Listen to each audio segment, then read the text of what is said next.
Astaghfirullah. Bismillahirrahmanirrahim. Assalamualaikum warahmatullahi wabarakatuh. Alhamdulillah wassalatu wassalamu ala Rasulillah wa ala alihi wa sahbihi wa mawalah wa la hawla wa la quwata illa billahi wa ba'du. Alhamdulillah, segala puja dan puji hanya milik Allah subhanahu wa ta'ala. Salawat dan juga salam kita hadiahkan kepada Rasul kita Nabi besar Muhammad sallallahu alaihi wa ala alihi wasallam. Pembahasan di siang ini kita akan membahas satu tema yang insyaallah bisa menjadi bekal bagi kehidupan kita, tentang wasaya atau wasiat-wasiat Nabi sallallahu alaihi wasallam, khususnya kepada para sahabat dan umumnya kepada kita sebagai umatnya. Dan kalau kita jelaskan wasiat Rasul ini banyak sekali, karena hampir kehidupan Nabi Shallallahu Alaihi Wasallam itu dipenuhi dengan banyak pertanyaan para sahabat. Ya Rasulullah, amalan apa yang bisa menjauhkan dari neraka? Ya Rasulullah, amalan apa yang paling dicintai Allah? Ya Rasulullah, amalan apa yang bisa masukkan ke surga? Dan macam-macam pertanyaan itu. Ataupun mungkin memang langsung datang kepada Rasul minta wasiat. Seperti seorang laki-laki datang kepada Rasulullah, ya Rasulullah, berikan wasiat. Kata Rasul, jangan marah. Jangan marah, gitu ya. Artinya Nabi SAW terkadang memberikan wasiat itu melihat karakter orang. Tentu kalau Abu Bakar yang datang minta wasiat, tidak mungkin Rasul mengatakan jangan marah, kan begitu. Artinya Rasul kalau memberikan wasiat, dia melihat karakter orang yang datang. Lah wasiat-wasiat Rasul itu baik secara umum, artinya di halayak para sahabat beliau berwasiat, ataupun secara khusus memang ada orang datang kepada Rasul minta wasiat. Tapi baik secara umum ataupun secara khusus, yang namanya wasiat Rasul itu mencakup untuk kita semuanya. Karena ajaran Rasul tidak terbatas di zaman sahabat. Ajaran Rasul itu akan terus berkembang sampai hari ini, bahkan sampai kiamat dibangkitkan. Tidak mungkin dalam waktu yang singkat saya jelaskan semua wasiat Rasul. Saya sudah mencatat sekitar 30 hadis dari wasiat-wasiat Nabi Sallallahu Alaihi Wasallam, dan terkadang satu hadis itu ada beberapa poin dari wasiat Rasul, sehingga bisa ratusan wasiat kalau dijelaskan, gitu ya. Tapi kita ambil secukupnya waktu yang kita kaji di siang hari ini. Ma'asyiral muslimin yang dimuliakan Allah Subhanahu wa taala. Hadis yang pertama, wasiat Nabi Shallallahu Alaihi Wasallam yang disebut dengan wasiat 9. Nabi Shallallahu Alaihi Wasallam mengatakan, "Awsani Rabbi bitis'i wa ana usikum biha." Kata Rasul, Allah telah mewasiatkan kepadaku dengan 9 perkara. Maka begitu juga aku wasiatkan 9 perkara ini untuk kalian semuanya, termasuk kita.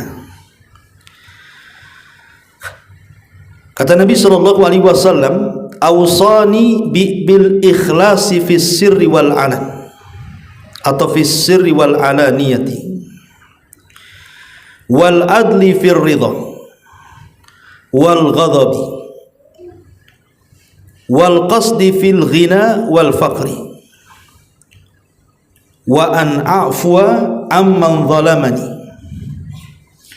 wa utiya man haramani, wa asila man qata'ani, wa an yakuna samti fiqran wa nutqi dzikran wa nadhari ibran. Kata Nabi SAW, aku wasiatkan kepada kalian untuk melaksanakannya. Pertama, Tuhanku Allah sudah berwasiat kepadaku agar aku berlaku ikhlas, baik secara tersembunyi ataupun terang-terangan. Yang kedua, agar bersikap adil, baik saat ridha ataupun marah. Kemudian yang ketiga, agar bersikap sederhana, baik dalam kondisi kaya ataupun miskin. Yang keempat, agar aku memaafkan orang-orang yang telah zalim kepadaku. Yang lima, agar aku memberi kepada orang-orang yang justru bakhil kepadaku. Kemudian yang keenam, agar aku menyambung silaturahim dengan orang-orang yang memutus silaturahim denganku. Yang ketujuh, agar aku menjadikan diamku sebagai berfikir. Yang nomor 8, agar menjadikan bicaraku sebagai zikir. Dan yang ke-9, agar menjadikan pandanganku sebagai i'tibar, sebuah pelajaran. Ini wasiat pertama. Hadis yang dikeluarkan oleh Al-Imam At-Tirmidzi dan juga dijelaskan dalam beberapa kitab para ulama, di antaranya disebutkan juga dalam Misk Al-Masabi dan yang lainnya. Baik, kita akan bahas satu persatu. Wasiat yang pertama yang diwasiatkan Allah kepada Rasul, dan Rasul mewasiatkan wasiat Allah untuk umatnya, adalah agar aku bersikap ikhlas, baik secara tersembunyi ataupun terang-terangan. Dan ikhlas ini kalimat yang mudah diucapkan. Ikhlas Pak, ikhlas saya Ustaz. Ikhlas Bu, ikhlas. Itu lisannya ya. Kalau ngomong ikhlas itu paling kencang itu. Tapi hatinya grundel sebenarnya. Ini ngasih segini ikhlas, ikhlas. Udah nggak ada orangnya. Kenapa lah saya kasih banyak-banyak tadi? Gitu ya. Memang ikhlas ini berat sekali. Ulama itu bertahun-tahun mereka mengobati hati mereka, suruh ikhlas itu. Mereka belajar untuk ikhlas dan ikhlas. Makanya ada sebagian ulama mengatakan, kalau aku tahu satu sujudku saja diterima Allah, saya siap untuk mati gitu. Kenapa? Karena Allah Subhanahu wa taala mengatakan, innama yataqabbalullahu minal muttaqin. Karena Allah hanya menerima amalan dari orang yang bertakwa. Mana ketika diterima, berarti Allah sudah menganggap saya takwa, berarti saya siap mati. Dan takwa itu sumbernya ikhlas. Kalau tidak ikhlas, mana akan bertakwa? Jadi ini wasiat yang pertama, tanamkan ikhlas. Baik di keramaian orang, ya tetap saja sholatnya seperti itu. Baik ketika sendirian, ya seperti itu juga. Karena banyak orang yang kemudian di hadapan orang itu dia cenderung ria. Kemudian ketika tidak ada orang, malas-malas pula dia. Ketika tidak ada orang, malas-malas. Ketika ada orang, ria pula, kan itu. Itu dalam bab ibadah tuh. Kemudian dalam bab yang lain, pujian. Kadang-kadang ketika kemudian bersendirian karena tidak ada pujian, itulah yang menyebabkan kemudian dia pun bermalas-malas, kan itu. Ketika di hadapan orang karena nampak ada pujian, mulailah kemudian dia dirajin-rajinkan. Ini kan tanda-tanda orang itu bermasalah hatinya. Maka baik dalam kondisi sembunyi-sembunyi atau dalam kondisi tidak sembunyi-sembunyi, terang-terangan, makanya wasiat yang pertama, latihlah, belajarlah untuk ikhlas. Contoh umpamanya yang sering saya contohkan, kisah Zainul Abidin. Zainul Abidin namanya Ali ibn Husain ibn Ali ibn Abi Thalib. cicit Nabi SAW. Itu dikenal sepanjang hayatnya sebagai orang yang suka bersedekah secara sir. Jadi sedekahnya itu tidak mau ada orang tahu. Makanya dia kalau bersedekah itu nunggu malam sekali. Kalau sudah jam 1, jam 2, mulailah dia ambil gandum-gandum, dipikul kemudian di pundaknya, dicarinya rumah-rumah miskin di sekitar Madinah. Kemudian diletakkan, pergi. Hanya ditulisi saja di situ, supaya tahu ini bahwa ada orang infak untuk kamu. Dan itu dilakukan sampai mati. Loh, kenapa kemudian kita tahu ceritanya? Berarti kan ada yang membocorkan tuh ceritanya. Kalau memang tidak ada yang tahu kecuali dia dengan Allah, kan kita tidak mungkin bercerita. Ketika kita bercerita karena tahu. Ketika tahu berarti ada yang ngasih tahu kan itu. Kata para ulama, ketahuannya ketika dia meninggal. Kemudian yang memandikannya nampaklah ada bekas-bekas panggul di pundaknya, macam kapalan begitu ya. Kemudian hilangnya gandum-gandum di rumah-rumah orang-orang fakir yang biasa rutin kalau sudah habis ada gandum di situ. Dari situ manusia langsung mengatakan bahwa inilah sedekahnya Ali ibn Husain Zainul Abidin.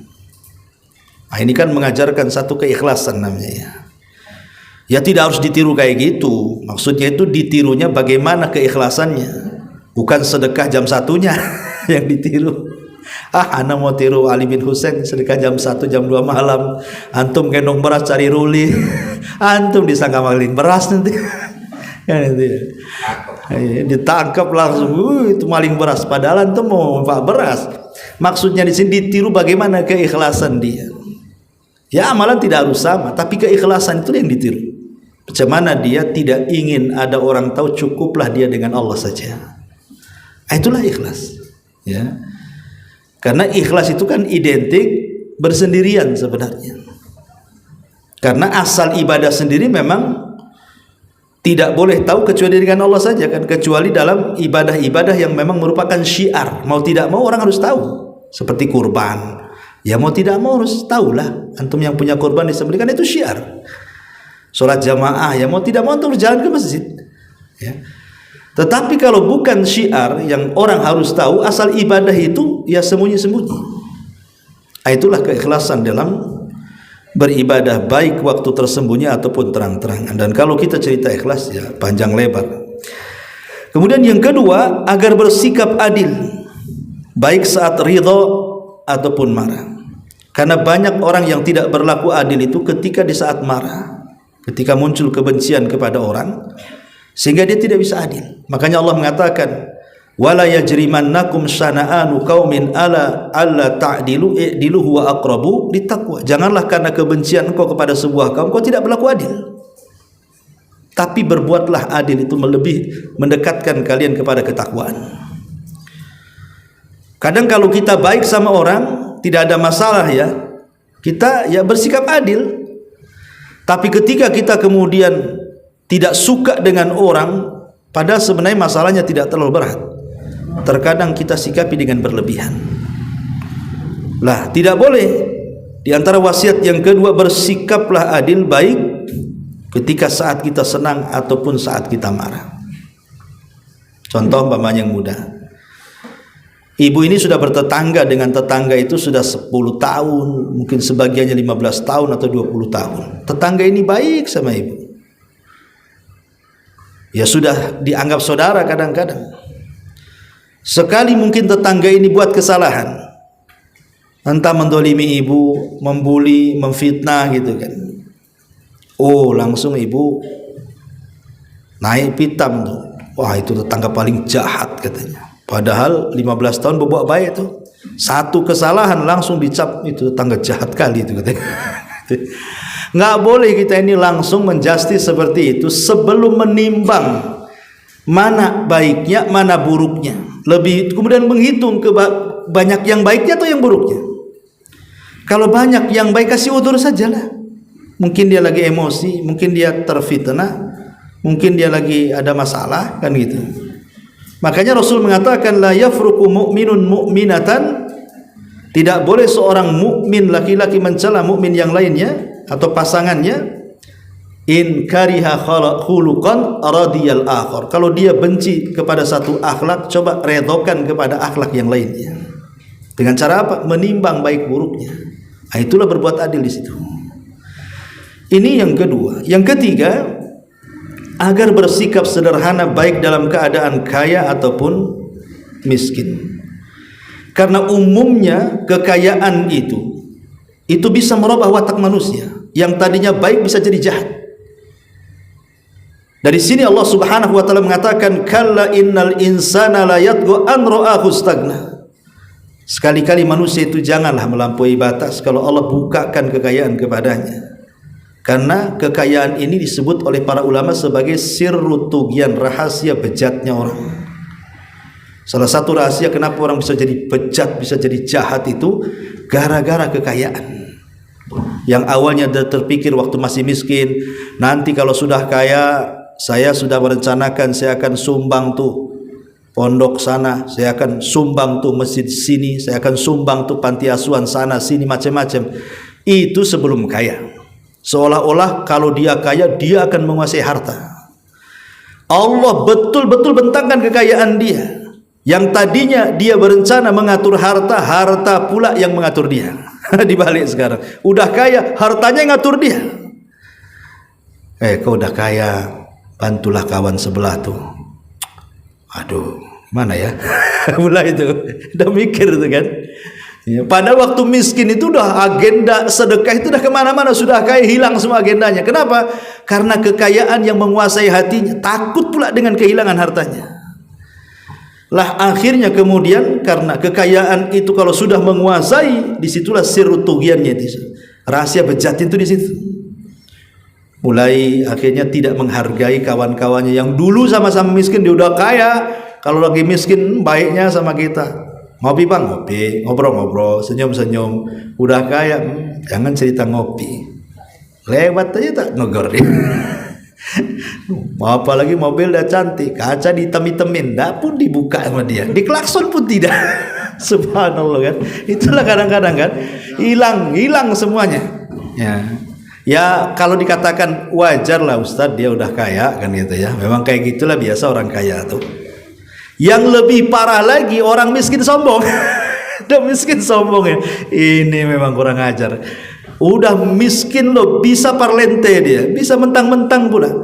Makanya kenapa Rasulullah SAW mengatakan 3 golongan yang tidak akan dilihat, tidak akan diajak bicara, tidak akan dibersihkan pada hari kiamat, disediakan azab yang sangat pedih. Kata Rasulullah apa? Ailun mustakbar, sudah miskin parlente pula. Udah miskin kurang ajar, sosok sombong ya. Miskin dia, bawa mobil rupanya charter, diakuin mobil dia. Gitu ya kan. Jadi hanya untuk sombong-sombongan aja, selfie. Apalagi sekarang kan kalau sombong-sombongan paling mudah tuh.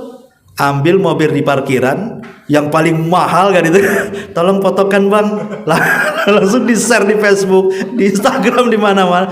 Ini kan ya Allah ya Rabbi kan gitu. Untuk apa coba? Mobil-mobil orang. Pas kemudian dipoto, dibuka pula kacanya sama orang itu. Oh, bukan mobil dia rupanya kan itu. Jadi intinya bahwa di sini ini kan payah kalau orang kaya wajar dia sombong. Tapi itu pun tidak wajar dalam syariat Islam. Karena harusnya semakin kaya itu semakin dekat kepada Allah. Dulu waktu miskin mungkin disibukkan dengan mencari kekayaan, akhirnya kemudian banyaklah kewajiban Allah ditinggalkan. Kenapa nggak ke masjid? Aduh, untuk makan aja susah katanya. Saya sholat di rumah saja. Kadang-kadang sholat tah di mana katanya. Waktu lagi miskin tuh. Sudah kaya belas, nggak pernah ke masjid lagi kan. Makin sibuk lagi tuh. Ketika miskin alasannya karena cari uang. Nah, sudah kaya udah banyak uang tuh. Apalagi alasannya tuh? Buat cabang katanya. Ini perusahaan baru satu, Ustaz. Saya buka cabang lagi, sana lagi, cabang lagi. Inilah makanya di sini nasihat ini penting sekali agar bersikap sederhana, baik ketika dia kaya ataupun miskin. Kemudian yang keempat, agar aku memaafkan orang-orang yang mendolimi aku. Dan ini betul-betul dipraktekkan oleh Nabi, bukan hanya sekedar Nabi ngomong saja, tidak. Ketika Fathu Mekah, kan Mekah itu dikepung tuh sama kaum muslimin tuh.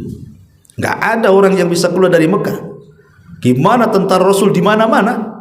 Dan Rasul memandanglah orang-orang yang dulu di masa awal-awal dakwah menyakiti dia, mencaci maki dia, merendahkan dia, menyakiti dia. Dia nampak tampang-tampangnya orang-orang itu. Tapi Nabi SAW tiba-tiba saja kemudian berceramah di hadapan orang-orang yang dulu pernah menyakitinya dan mengatakan, idhabu fa antumut tulaqo, pergi dari saya, aku sudah maafkan semua kalian. Ya, jadi justru dari sebab tenggang rasa, kemudian rasa maafnya Rasul kepada para sahabat, itulah yang menjadikan banyak orang-orang kafir masuk ke dalam Islam. Ya. Artinya Rasul memberikan contoh bagaimana memaafkan orang yang berlaku zalim kepadanya. Bahkan itu sedekah yang luar biasa. Memaafkan orang itu sedekah yang luar biasa. Kan sedekah itu tidak harus dengan uang. Dengan memaafkan kepada orang lain itu bagian daripada sedekah yang luar biasa itu. Karena sama-sama sulit gitu ya. Antum sedekah dengan uang dengan nilai besar itu kan berat. Sama memaafkan juga berat masalahnya. Minta maaf itu udah berat, tapi maafkan lebih berat lagi. Makanya ketika kita bisa memaafkan, maka itu juga bagian daripada sedekah yang luar biasa. Ini yang keempat. Yang kelima, agar aku memberi kepada orang yang dulunya mencekalku atau bakhil kepadaku. Mungkin waktu miskin antum datang ke si fulan gitu kan, dia orang kaya pinjam modal, wah macam-macam alasan. Padahal sebenarnya kalau dia pinjamkan itu bisa saja untuk bawa modal. Ketika kemudian Allah balik kondisinya, dia bankrupt, antum pula Allah berikan rezeki yang banyak, akhirnya antum yang di atas angin. Ketika dia datang kepada antum pinjam modal, antum katakan, ambil saja. Tapi kalau antum, dulu lo aku miskin pinjam modal kok tak kasih, sekarang aku udah kaya, aku kan tak kasih juga lah. Gitu. Nggak begitu maksudnya. Di sini Rasul lah dulu dia pernah bakhil kepada kita. Sekarang Allah sudah berikan kekayaan. Boleh jadi dengan memberikan akhlak terbaik, tidak membalas dendam kepada orang ini, justru disitulah dibukanya rezeki kita lebar-lebar. Karena ada kisah masalahnya dahulu. Ya. Jadi ada seorang anak raja Yaman. Saya lupa namanya, anak raja Yaman. Jadi ketika Amul Wufud, hari di mana banyak kabilah-kabilah datang kepada Rasul mau masuk Islam. Jadi ada anak raja Yaman itu datang ke Madinah, Anda masuk Islam. Dan Nabi SAW itu sangat baik sekali. Terkadang ada orang masuk Islam supaya lembut hatinya, nanti oleh Rasul dikasih tanah, dikasih harta gitu ya. Jadi karena ini seorang raja, otomatis dikasih hadiah. Dia mau masuk Islam, kata Rasul, baik, sebagai imbalan yang kau sudah masuk Islam, aku kasih kau tanah di sana. Ya. Lah ketika kemudian kata Rasul kepada Muawiyah, ya Muawiyah, tunjukkanlah tanah yang aku hadiahkan kepada putra raja ini. Kau berangkat dengan dia, kasih tahu tanahnya di sana. Berangkat Muawiyah sama anak raja ini. Anak raja ini sombong. Lah berjalan di padang pasir, Muawiyah bin Abi Sufyan ini tidak pakai sandal. Gimana coba? Terik matahari kan panas padang pasir, jalan tak pakai sandal tuh. Nenteng untanya anak raja itu sampai ke tanah yang mau dituju tuh. Jadi Muawiyah ini memelas lah dan mengatakan kepada ini anak raja ini, bisa nggak kau bonceng aku, katanya. Bonceng lah katanya. Apa kata sang raja ini? Ini unta raja, tak pantas untukmu, katanya. Ini unta raja, ya tak pantas untukmu. Ya kalau begitu gini sajalah, pinjamkanlah sandalmu itu. Kan sudah naik unta, biasanya pakai sandal biar gak kepanasan. Oh enggak bisa, ini sandal raja, katanya. Kamu ini bukan raja, enggak pantas, katanya kan. Akhirnya gimana? Ya kalau begini, aku ini kepanasan, pinjamlah ridakmu, selendangmu, supaya aku bisa menutup wajahku, katanya. Oh enggak bisa, kalau kau ingin supaya tidak panas, kau ikut aja di samping unta itu, bayangan-bayangannya itu. Sebayangan tuh, memang luar biasa ini kan, bahasa apa Jawa ngenyek tuh gimana tuh. Ini betul-betul menghinakan. Tapi namanya zaman itu bisa berputar, ikhwan. Wa tilkal ayyam nudawiluha bainan nas. Ingat, hari itu berputar loh. Ketika kemudian Rasul meninggal, kemudian Abu Bakar jadi khalifah, Abu Bakar meninggal, Umar jadi khalifah, Umar meninggal, Ali jadi khalifah, Ali meninggal, Utsman jadi khalifah. Utsman meninggal, Ali jadi khalifah. Kemudian Ali meninggal, anaknya Hasan jadi khalifah. Cuma 6 bulan. Tiba-tiba Hasan menyerahkan kekuasaan kepada siapa? Muawiyah. Sekarang Muawiyah jadi raja. Jadi orang nomor 1 loh. Satu dunia kaum muslimin di zaman itu. Ini anak raja nih yang dulunya sok-sokan itu. Sekarang dia sudah kerek. Udah jadi gembel. Ya. Kemudian dia datang untuk berbaiat kepada Muawiyah. Malunya luar biasa. Dia datang kepada Muawiyah, ya Muawiyah, masih kenal aku nggak? Ya kenal lah katanya. Kamu yang kurang ajar kan itu. Kenal sih. Orang yang dizalimi itu pasti kenal sama orang yang zalimi. Orang yang zalim itu nggak kenal sama orang yang dizalimi. Nah, karena orang yang zalim itu tidak peduli, penting puas sudah, dia bisa nyenyak. Tapi yang dizalimi nggak akan nyenyak tidurnya. Tapi Muawiyah itu punya akhlak yang baik. Apa kata anak raja? Kalau tahu kau akan jadi raja, dulu aku yang naik unta, aku yang jalan katanya. Ya enggak bisa lah, enggak mungkin diputar juga kehidupan itu. Jadi makanya ingat, kehidupan itu akan berputar, bukan hidup hari ini saja. Besok itu kita tidak tahu akan terjadi apa. Makanya di sini Rasul mengajarkan wasiat dari Allah ini. Sederhanalah, baik ketika miskin ataupun kaya. Hidup itu akan berputar-putar. Kemudian yang keenam, yang kelima, agar aku memberi kepada orang yang bakhil kepadaku, dan yang keenam, agar aku menyambung silaturahim dengan orang yang memutus. Karena umumnya di masyarakat tuh memahami silaturahim itu maksudnya ya hanya sekedar sambung menyambung menjadi satu aja. Maksudnya ya kalau dia telepon saya telepon, kalau dia WA saya WA, kalau dia hubungi saya angkat, gitu saja. Seolah-olah menggunakan sistem barter. Kalau dia baik ya saya baik, dia jahat saya jahat. Itu bukan silaturahim. Anda sedang barter namanya. Jadi silaturahim ini adalah kita yang pertama menghubungkan kepada orang yang memutusnya. Walaupun dia lari-lari, kita kejar bagaimana supaya kita nyambung dengan dia. Itulah silaturahim. Kemudian juga yang nomor 7, agar aku menjadikan diamku untuk berfikir. Jadi diam itu bukan melamun. Ya, orang diam mikir utang, mikir ini, mikir macam-macam. Bukan, diam itu maksudnya karena dia berfikir untuk kemaslahatan agama dan dunia dia. Kemudian juga yang nomor 8, agar bicaraku menjadi zikir. Nah, jangan sampai kemudian kita mau banyak ngomong tapi tidak ada zikirnya. Karena orang yang banyak ngomong itu pasti banyak salahnya. Orang banyak salahnya pasti banyak keplesetnya. Dan itu pasti dipastikan banyak dosanya tuh. Tetapi kalau seandainya walaupun dia cerewet tetapi isinya zikir kepada Allah Azza wa Jal, itulah pembicaraan yang Rasul katakan sabaqal mufarridun. Sungguh telah mendahului kita masuk surga mufarrid. Siapa mufarrid itu? Rasul mengatakan adz-dzakirunallaha katsiran wadz-dzakirat, laki-laki dan perempuan yang banyak berzikir. Dan yang terakhir, agar menjadikan pandanganku sebagai ibrah dan i'tibar. Jadi kalau kita melihat sesuatu, dijadikan pelajaran. Dan ulama mengatakan madrasah yang free tanpa bayar, tetapi kita bisa mengambil pelajaran sebesar-besarnya adalah madrasah kehidupan. Kalau kita sekolah SMP bayar, SMA bayar, S1 bayar, S2 bayar, S3 bayar, apalagi jurusan tertentu bayarnya mahal, kedokteran, insinyur, macam-macam. Wah, udah habis duitnya. Belum tentu balik itu duitnya tuh. Ada yang balik, ada yang tidak balik kan itu.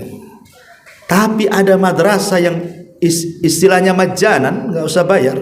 Itulah madrasah kehidupan di sekitar kita. Kita bisa melihat dulu orang itu kaya, kenapa miskin, kok bisa dia jadi miskin. Nah, jadi pelajaran tuh. Dulu dia itu binaraga loh itu, badannya sterek kuat tuh. Sekarang setruk pula dia, kok bisa? Kan itu kan. Ya.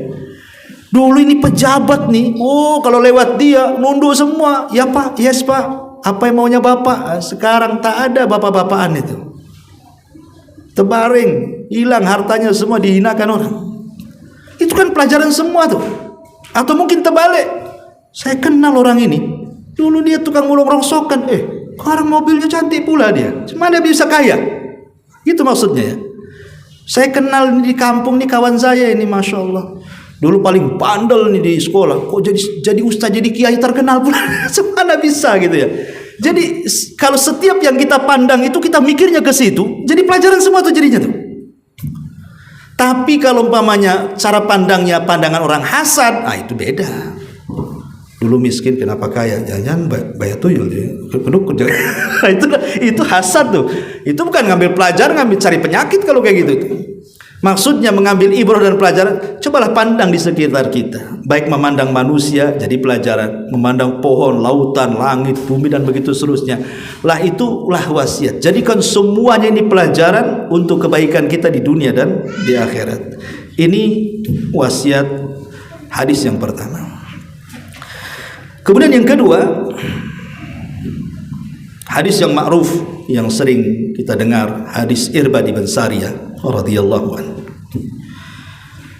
Ketika Nabi SAW menasihati para sahabat di padang Arafah pada Hajjatul Wada, kata Nabi SAW, usikum bitaqwallah was-sam'i wat-ta'ati wa in 'abdun habashi fa innahu man ya'ish minkum fasayara ikhtilafan katsira wa iyyakum wa muhdatsatil umur fa innaha dhalalatun faman adraka dzalika minkum fa 'alaihi bi sunnati was sunnatil khulafa'ir rasyidin al mahdiyyin 'addu 'alaiha bin nawajid. Dari Irbad bin Sariyah radhiyallahu anhu, Nabi SAW memberikan wasiat di tengah-tengah para sahabat saat Hajjatul Wada. Apa kata Rasul? Aku wasiatkan kalian pertama bertakwa. Wasiat pertama adalah takwa. Kemudian yang kedua, was-sam'i wat-ta'ah wa in 'abdun habashi. Wasiat yang kedua, jangan memberontak kepada pemerintah yang sah. Dengar, taat walaupun presidennya seorang hamba sahaya.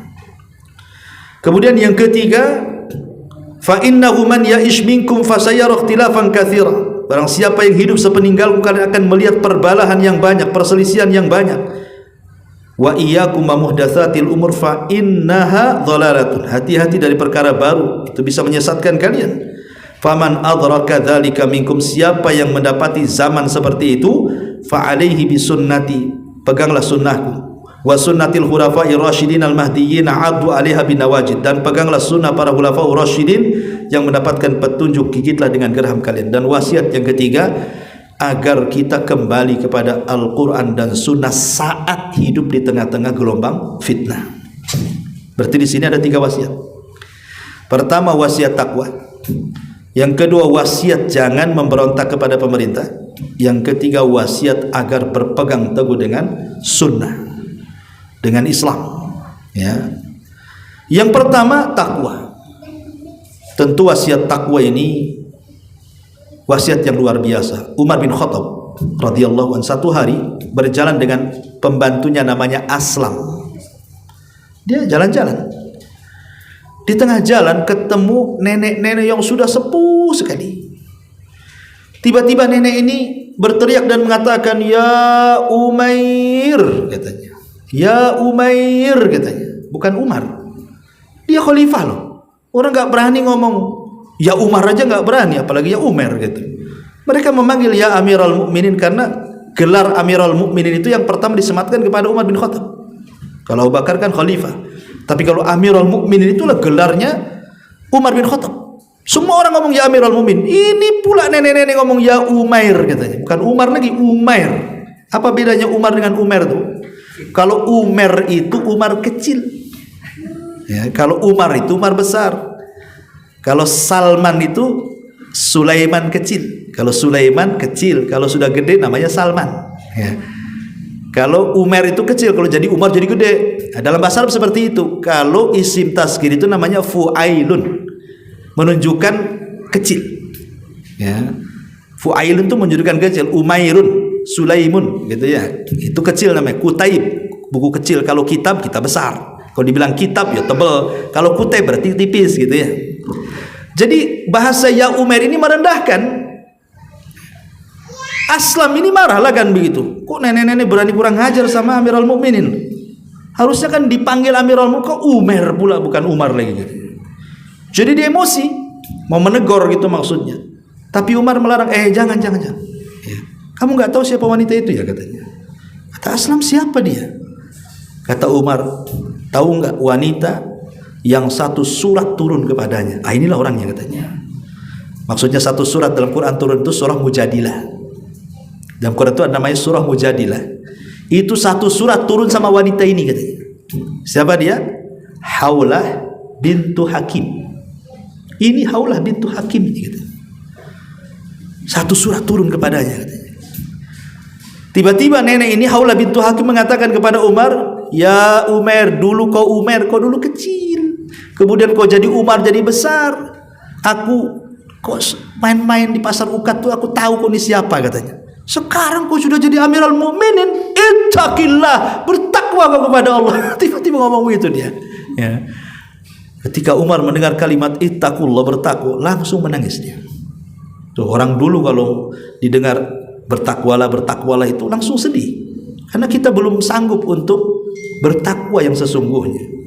Tapi kadang-kadang kita ini bapak-bapak ya, tiap Jumat bu dibilang ittaqullah itu di masjid. Tidak ada nangis-nangisnya. Karena itu rukun Jumat loh. Rukun Jumat tuh khotib selalu ittaqullah itu kan. Keluar dari masjid, yang dusta ya tetap dusta, yang riba tetap riba, yang maling tetap maling, yang nggak sholat yang nggak ada. Kalimat takwa itu berpengaruh gitu loh. Padahal takwa ini kalimat yang luar biasa. Ya kalau kita bedel makna itu luar biasa. Kemudian juga yang kedua, wasiat yang kedua, tidak boleh memberontak. Tidak boleh memberontak, baik dengan ucapan, dengan tulisan ataupun dengan perbuatan. Kita tidak boleh memberontak kepada pemimpin yang sah. Ya, karena bagaimanapun kebaikan mereka adalah kebaikan kita. Seandainya pemerintah ini tidak ada yang namanya satu orang yang namanya presiden, itu kacau negeri ini. Bayangkan Allah Subhanahu wa taala sampai menundukkan hati satu negara dengan satu orang. Presiden kan cuma satu orang, tapi dia bisa mengatur satu negara. Coba bayangkan, satu negara ini orangnya juta-juta, kok bisa diatur sama satu orang itu kan? Kalau bukan karunia Allah coba. Sebab kalau yang satu orang itu tidak ada, ribut satu dunia ini. Pasti akan banyak kejahatan, kriminal, macam-macam. Kalau sudah kekosongan kekuasaan, habis bangsa ini. Tapi ketika masih ada pemimpin yang mau memimpin kita, insya Allah masih aman lah. Walaupun mungkin terkadang dia zalim, ngambil hak dan begitu seterusnya kan.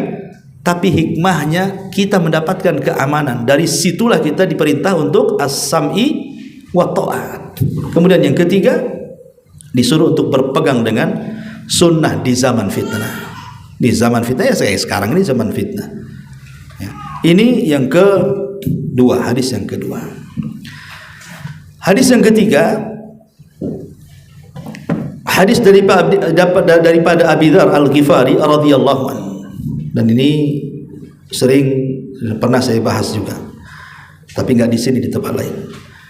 Jadi an Abi Dzar Al-Ghifari radhiyallahu anhu qala amarani khalili sallallahu alaihi wasallam bisab'in. Kata Abi Dzar, Nabi memerintahkan aku untuk melakukan 7 perkara. Yang pertama, amarani bihubbil masakin wad-dunuwu minhum. Menyuruhku untuk mencintai orang miskin dan dekat dengan mereka. Yang kedua, wa amarani an anzur ila man huwa duni wa la anzur ila man huwa fawqi. Menyuruhku untuk melihat kepada yang lebih susah dariku dan jangan pernah melihat kepada orang yang lebih senang dariku. Yang ketiga, wa amarani an asilar rahimi wa in adbarat. Menyuruhku untuk menyambung silaturahim walaupun aku selalu diputus-putus dengan silaturahim. Kemudian yang keempat, wa amarani alla as'al ahadan syai'an. Rasul menyuruhku agar tidak meminta-minta kepada siapapun. Yang kelima, wa amarani an aqula bil haqq wa in kana murra. Menyuruhku untuk mengatakan kebenaran walaupun itu pahit rasanya. Dan yang keenam, wa amarani alla akhafu fillahi laumata laim. agar aku tidak takut selama aku berjalan di jalan Allah Azza wa Jalla. Dan yang terakhir, wa amarani an ukthira min qauli la haula wala quwata illa billah, menyuruhku untuk memperbanyak ucapan la haula wala quwata illa billah, fa innahunna min kanzi tahtil arsy, karena la haula wala quwata illa billah adalah berasal dari harta karunnya yang berada di bawah arsy Allah Subhanahu wa taala. Hadis ini disahihkan oleh Syekh Nasiruddin Al-Albani rahimahullahu taala dan dikeluarkan Imam Ahmad. Di sini ada 7 wasiat. Pertama, mencintai orang miskin. Mencintai orang miskin. Dulu di zaman Rasul ada namanya Ashabu Sufa. Ashabu Sufa. Ashabu Sufa itu orang yang tinggal di Masjid Nabawi. Ya kebanyakan mereka orang susah, kadang makan kadang enggak. Kadang-kadang 3 hari tak makan. Kayak Abu Hurairah pernah 3 hari tak makan, itu minum aja, gemeter, akhirnya mau pingsan. Kita aja jangan 3 hari tak makan, 1 siang tak makan aja gemetar, belum 1 sore itu, apalagi 1 hari kan bisa pingsan tuh. Karena biasa makan 5 kali sehari. Kita ini ya kan. Jadi Ashabu Sufa seperti itu.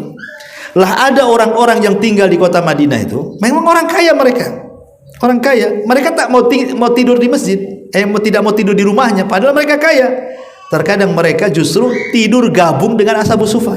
Untuk apa coba? Untuk mengambil akhlak mereka, supaya bisa merasakan susahnya mereka cemana gitu. Padahal di sahabat-sahabat itu orang kaya, tapi tidur sama mereka hanya untuk mengambil ibrah pelajaran macam mana jadi orang miskin, macam mana susahnya mereka gitu, sehingga bisa melembutkan hati.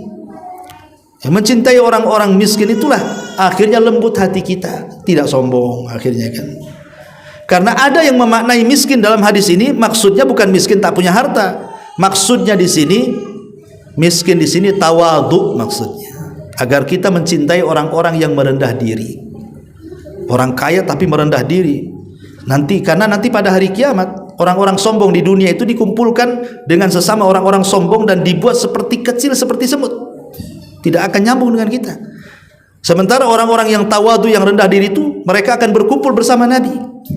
Makanya dalam doa yang masyhur Rasul selalu berdoa kan, Allahumma syurni, ya Allah kumpulkan aku dengan jumratil masakin, dengan orang-orang miskin, maksudnya dengan orang-orang yang tawadhu itu maksudnya.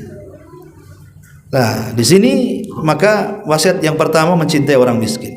Yang kedua, jangan pernah memandang ke atas, tapi pandanglah ke bawah. Jangan dibawa kepada zahir dan hakikat hadis ini. Saya mau ngamalkan lah, saya mandang ke bawah terus, nggak mau mandang ke atas, nabrak tiang lah kalau jalan. Bukan itu maksudnya. Jangan memandang ke atas, pandanglah ke bawah, ini kinayah.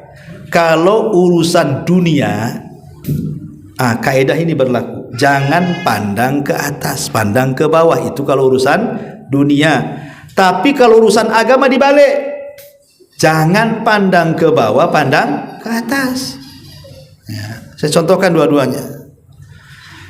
Kalau orang dalam urusan dunia memandang ke bawah, tidak memandang ke atas, dia akan lebih bersyukur. Umpamanya kita punya rumah tapi tak bagus, nggak masalah. Kenapa? Tetangga masih ngontrak, masih bersyukur kita. Yang ngontrak pula masih bersyukur. Kenapa? Tetangga tuh hidup di gorong-gorong katanya. Di gorong-gorong, bau, panas ini. Saya ngontrak masih enak lah pakai AC, karena ngontraknya dikontrakan di Nagoya sana, di Hotel Aston. Ya enak lah kontrakannya. Artinya kan masih mandang, pokoknya pandanglah ke bawah, jangan pandang-pandang ke atas terus. Kalau pandang-pandang ke atas tuh mengelamun akhirnya. Itu bisa mati berdiri itu. Kapan lah kayak dia? Kapan kayak dia? Ya nggak akan jadi dia lah. Jadi kalau soal dunia supaya mudah bersyukur, pandang-pandang ke bawah. Tapi kalau soal agama jangan dipraktekkan kaidah ini. Saya masih mendingan Ustadz ke masjid seminggu sekali. Itu yang sebelah itu sama sekali nggak ke masjid gitu. Itu urusan agama jangan begitu. Urusan agama itu, aduh, kok dia bisa ya 5 waktu ya? Kok saya seminggu sekali? Itu aja susah. Gitu maksudnya. Saya masih mending Ustadz. Itu juz amma tuh 5 surat masih hafal. Si Anu bunyi pun tidak katanya. Itu kan jangan begitu, nengok itu sih kok bisa hafal Quran ya, kok saya nggak bisa ya, masa saya nggak bisa. Kalau urusan agama tengok ke atas supaya ada motivasi. Kalau tengok dunia jangan, tengok ke bawah supaya bisa bersyukur ya. Ini yang kedua. Yang ketiga, menyuruh menyambung silaturahim dan sudah dijelaskan tadi. Kemudian menyuruh agar tidak meminta-minta. Meminta-minta itu tercela kecuali kepada 3 orang. Satu, memang dia orang miskin, disaksikan kemiskinannya oleh orang-orang adil, memang dia miskin. Boleh jadi mungkin dia janda, sudah kaya, sudah 70 tahun, udah lumpuh gitu ya, keluarganya tidak merawat dia, akhirnya dia pun ya hidup sebatang kara gitu. Mungkin lah dia minta-minta nggak apa-apa, dia mau kerja apa, janda yang sudah tua begitu, sakit-sakitan ya, wajar orang kayak gini dia minta-minta. Ini masih kuat, Masya Allah, saya lihat ototnya lebih sterk dibandingkan saya tuh. Cuman bedanya dia di chat aja, saya enggak. Minta-minta pula manusia chat itu ya. Orang yang masih muda gagah, kok bisa dia minta-minta? Gak bisa, jangan dikasih orang kayak gini. Apalagi pakai chat kapan sholatnya dia itu. Kemudian yang kedua, yang boleh minta-minta itu, dia orang kaya gara-gara bantu orang miskin. Jadi miskinnya gara-gara bantu orang. Pamannya saudaranya punya hutang, terpaksalah karena kasihan dijual rumahnya untuk melunasi utang orang. Akhirnya dia bankrupt, usahanya bankrupt. Terpaksalah ketika dia miskin dia minta-minta hanya untuk menopang kehidupannya saja. Atau yang ketiga, dia orang kaya di kampungnya, safar ke Batam, hilang dompetnya. Hilang dompetnya mau pakai apa? Mau beli pakai apa? Terpaksa dia minta-minta, yang penting dia bisa makan hari itu. Sebab walaupun kaya-kayanya dia di kampung, kalau hilang uangnya di sini mau minta sama siapa kan begitu? Terpaksa dia minta-minta. Itu pun terpaksa minta-mintanya untuk menopang hidupnya saja. Selain 3 orang ini dalam hadis khabithah itu tidak boleh. Ya, lihat. Ini yang keempat. Kemudian yang kelima, menyuruhku untuk mengatakan kebenaran walaupun pahit. Sampaikan kebenaran. Ya, kecuali kalau melihat dengan menyampaikannya mungkin madaratnya lebih besar dibandingkan manfaatnya, ya berhenti dulu, kapan-kapan lagi. Tapi kalau kita menganggap maslahatnya lebih besar daripada madarat, sampaikan saja, enggak ada apa-apa kok. Kecuali kalau kita sampaikan kemudian kita dibunuh, kita diusir, kita belum sanggup menghadapinya, ya mungkin pelan-pelan cara menyampaikannya. Kemudian yang nomor 6, menyuruhku agar tidak takut selama kita berjalan di jalan Allah. Dan yang nomor 7 terakhir, menyuruhku untuk memperbanyak la haula wala quwata illa billah. Ini sering saya jelaskan. Kalimat ini ajaib ibu bapak, ya. Kalimat la haula wala quwata illa ini kalimat yang ajaib sekali. Kita kalau mendawamkan kalimat ini, setiap hari kita baca la haula wala quwata illa billah. Pokoknya ibu sambil masak, sambil tidur, sambil jalan, di mana saja jadikan zikir la haula wala quwata. Ini efeknya luar biasa karena bisa menyehatkan badan, memberikan kekuatan kepada badan, memberikan kecerdasan kepada akal. Kadang-kadang kita ini ingin sehat, ingin kuat badan, konsumsi banyak vitamin kan. Apalagi orang sudah tua gitu. Perbanyak. Yang kasih kekuatan itu Allah. Yang kasih kesehatan itu Allah, yang kasih kecerdasan itu Allah. Minta kepada dengan cara apa? Memperbanyak la haula wala quwata illa billah. Dan ini terbukti. Ketika Allah menciptakan arsy, kemudian Allah menciptakan malaikat arsy. Malaikat arsy tidak mau memikul arsy karena lihat besarnya. Nah bisa arsy sebesar ini saya pikul katanya. Akhirnya dia mengeluh kepada Allah, nggak bisa saya memikul ini. Kata Allah bisa. Kata malaikat arsy, nggak bisa ya Rabb. Bisa kata Allah. Nggak bisa, asik bisa nggak bisa aja tuh. Akhirnya kemudian Allah mengatakan qulu la haula wala quwata illa billah. Kalau gitu ucapkan la haula wala quwata illa billah. Setelah para malaikat pemikul arsy ini mengucapkan la haula wala quwata illa billah, Allah berikan kekuatan, dengan tanduknya dia bisa memikul arsy sampai kiamat, sampai dia mati. Ini kan luar biasa ya. Jadi jangan remehkan kalimat ya, tentu dengan niat dan dengan merenungkan. Memang tidak ada daya dan kekuatan kecuali milik Allah Subhanahu wa taala. Dan yang terakhir karena waktu juga ya.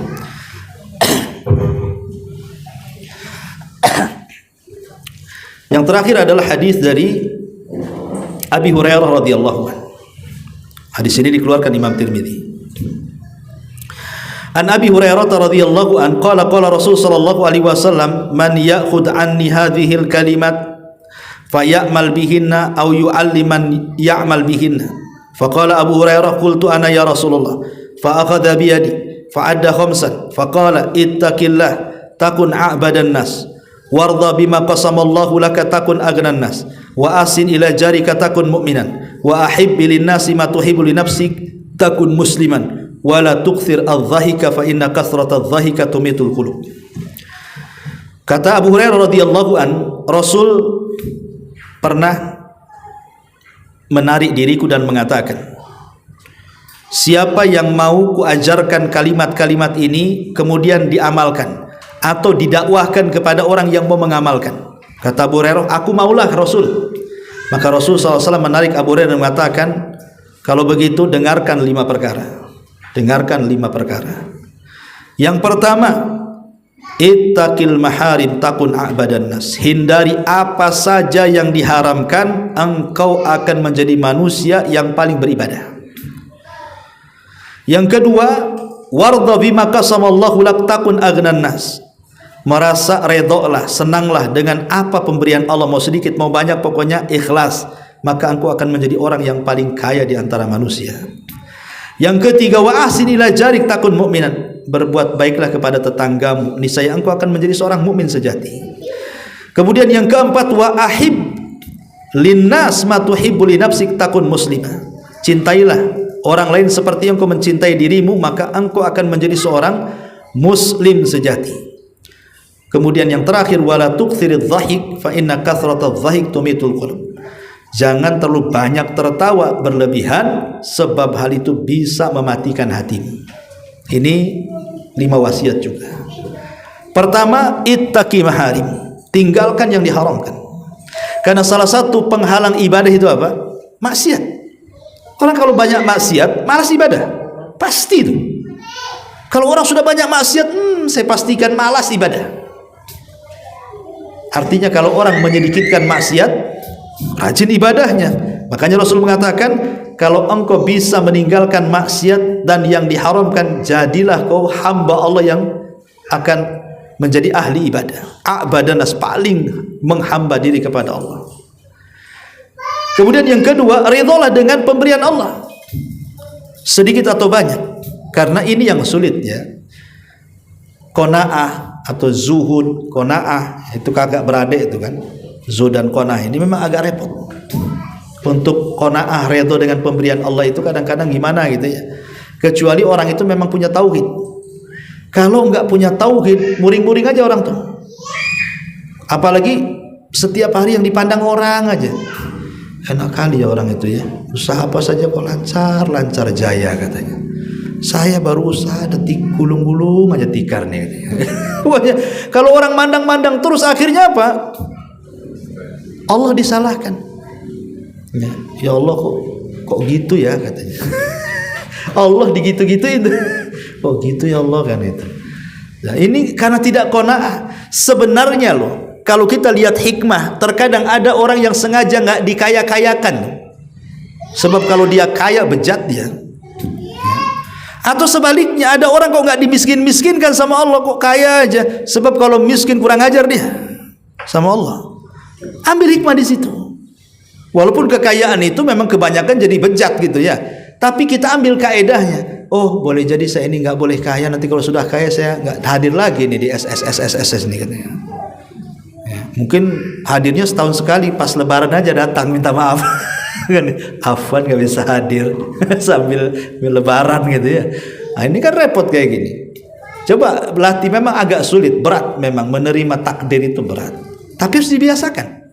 Kalau tidak dibiasakan, selamanya tidak akan redha itu. Ya, karena pemberian Allah kan macam-macam, kesehatan pemberian Allah. Kenapa si aku aja yang sakit kok orang itu sehat? Kenapa anakku ini rewel, kurang ajar, anak orang kok baik-baik? Nah, gitu. Akhirnya kalau itu dibanding-bandingkan, selamanya nggak akan redha, itu bahaya. Karena dia telah menjadikan ujian itu sebagai azab. Padahal ujian itu boleh jadi adalah rahmat kasih sayang Allah kepada kita, hendak menguji keimanan kita kan itu. Ini yang kedua. Yang ketiga, berbuat baik kepada tetangga. Tetangga itu ada 3. Ada tetangga yang ada hubungan kerabat, ada tetangga yang tidak ada hubungan kerabat, ada tetangga yang ada hubungan kerabat dan dia muslim. Ada tetangga yang tidak ada hubungan kerabat dan dia muslim. Ada tetangga yang tidak ada hubungan kerabat dan dia kafir. Kalau tetangga itu dia ada hubungan kerabat dengan kita, dia muslim, berarti dia punya 3 hak. Hak sebagai tetangga, hak sebagai muslim, hak sebagai kerabat. Kalau tetangga kita ini dekat tapi bukan kerabat, tapi dia muslim, berarti punya 2, hak muslim sendiri, hak bertetangga sendiri. Tapi kalau antum punya tetangga orang kafir, memang dia tidak ada hak muslim, tidak ada hak kerabat, tapi dia punya hak bertetangga. Apa hak bertetangga? Kalau minta sesuatu, pinjam sesuatu dari perabotan apa, jangan dihalangi. Karena itu termasuk pendusta agama. Ara'aital ladzi yukadzibu biddin, dan di ujung ayat Allah mengatakan wa yamnaunal maun. Apa wa yamnaunal maun tuh? Kita punya perkakas rumah, perkakas dapur, perkakas rumah, mau dipinjam tetangga nggak mau. Bang, pinjam martil bang. Kayaknya nggak ada. Padahal ada tuh. Dibilang kaya-kayanya tuh. Kayaknya nggak ada kayaknya. Padahal martilnya 5 tuh. Mungkin dia jual martil juga lewat online. Dibilang nggak ada, coba kan. Datang ke Umahat, ini mau ada acara, bisa nggak pinjam piringnya? Ya 10 piring aja. Aduh, udah adu duluan tuh. Takut pecah, takut apa, takut ini kan. Ada sih piring plastik, mau nggak katanya. Ditawarkan yang jelek kan. Yang baru banyak dibilang ada sih piring plastik, kan kurang ajar tuh. Kasih saja. Insya Allah sedekah itu kan, kalaupun seandainya nanti rusak, Allah ganti. Allah tidak tahu bagaimana cara gantinya. Jadi ini kadang-kadang kita inilah orang, kalau tetangga pinjam nggak dikasih saja, itu dikatakan pendusta agama. Lah gimana kalau seandainya dia pinjam modal yang lebih besar daripada itu? Pinjam nanti dibalikin kok. Enggak Ustaz, repot juga. Pernah dia pinjam pisau sampai sekarang tadi balik-balik. Saya ambil lah golok dia, katanya. Lah dia pinjam pisau, kita ambil goloknya gitu. Enggak seimbang. Intinya bahwa sebakhil-bakhilnya orang bakhil, menandai orang itu bakhil mudah. Coba pinjam sesuatu yang tidak ada harganya di rumahnya tuh, entah pinjam pisau, pinjam garpu, pinjam piring, ya yang remeh-remeh aja. Kalau dia nggak kasih, dah antum cap aja ini bakhil nih. Karena itu yang paling remeh aja bakhil seperti itu. Gimana yang lebih tinggi daripada itu? Ya.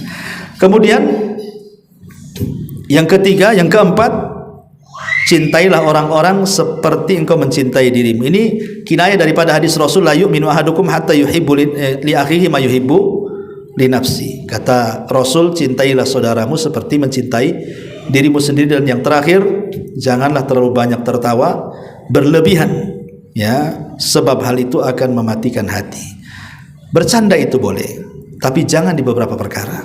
Satu, jangan bercanda dalam agama sampai mengolok-olok Allah, Rasul, ayat-ayatnya. Bercanda Anda bisa kafir. Ya, satu. Yang kedua, jangan bercanda di tempat yang tidak boleh bercanda. Seperti di pengadilan, antum jadi saksi, ketawa ketiwi. Ini pengadilan serius kok nyengir-nyengir gak jelas. Jangan bercanda di tempat yang tidak boleh di situ bercanda. Ya. Jadi ini canda-canda ini kadang-kadang bahaya. Atau dalam yang ketiga, jangan bercanda kalau dalam rangka menghina orang. Kan ada orang bercanda-canda itu merendahkan orang. Kayak pelawak-pelawak itu kadang-kadang kan dihinanya kawannya supaya orang tertawa kan. Kan boleh bercanda menghina orang. Yang keempat, jangan bercanda ada unsur kedustaan di situ. Boleh bercanda tapi jangan dusta. Ya, jadi karena bagaimanapun canda-canda ini bisa mengeraskan hati kalau tidak ditempatkan pada tempatnya. Bercanda boleh, Rasul bercanda kok, Rasul juga tertawa. Bercanda semua, para sahabat juga bercanda, tapi ada tempat-tempatnya gitu ya.